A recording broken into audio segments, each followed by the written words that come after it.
from the outset, I spoke about Cuba and Venezuela in my opening remarks, as well as about Iran, and we see the inconsistency in actions by the administration of Donald Trump in terms of ensuring international security and their attitude towards international law. When asked this question several days ago, Donald Trump said he was not interested in international law. All the norms in the international arena were set by his own morality, as he said. This is a very interesting statement.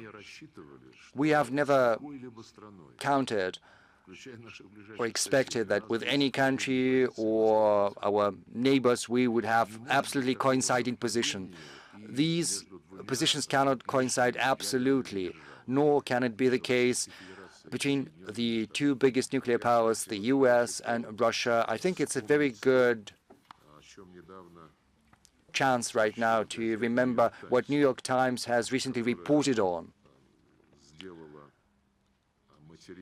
This newspaper prepared an article. It's called Godfather in Riyadh.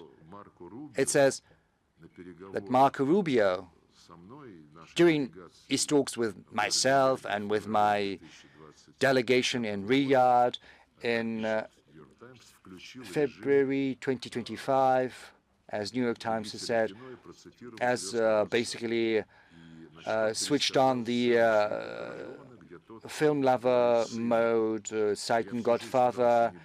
He allegedly cited Corleone, saying that I've always tried to be not to be careless.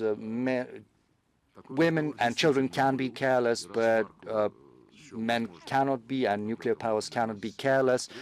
This conversation did happen, and if Marco Rubio thought it possible to share that with the press, I think I can do the same, and I can share some more details. At the very beginning of our meeting in Riyadh, Marco said, I'm not going to quote directly, I do not remember, but the essence is there, the gist is there, I remember that very well. He said, foreign policy of the US under President Trump is set by national interests as well as common sense.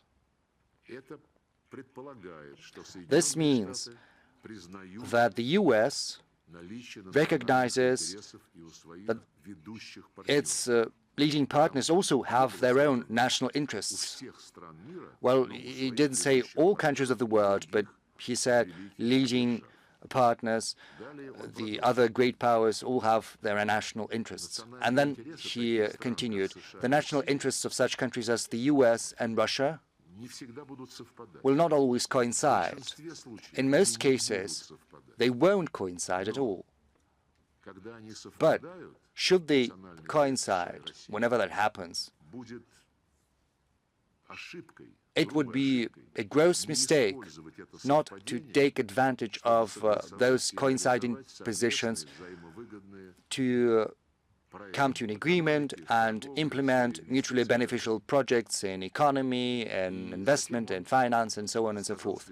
And then he added, when the national interests of such countries as Russia and the US do not coincide, it would be a crime to let that lack of coinciding positions to degenerate into a confrontation, especially a hot confrontation. And in my response to him, I said that I fully share that philosophy, that logic, and I said that I do hope that I'm happy that the US understands that such a position articulated by Marco Rubio is well-founded.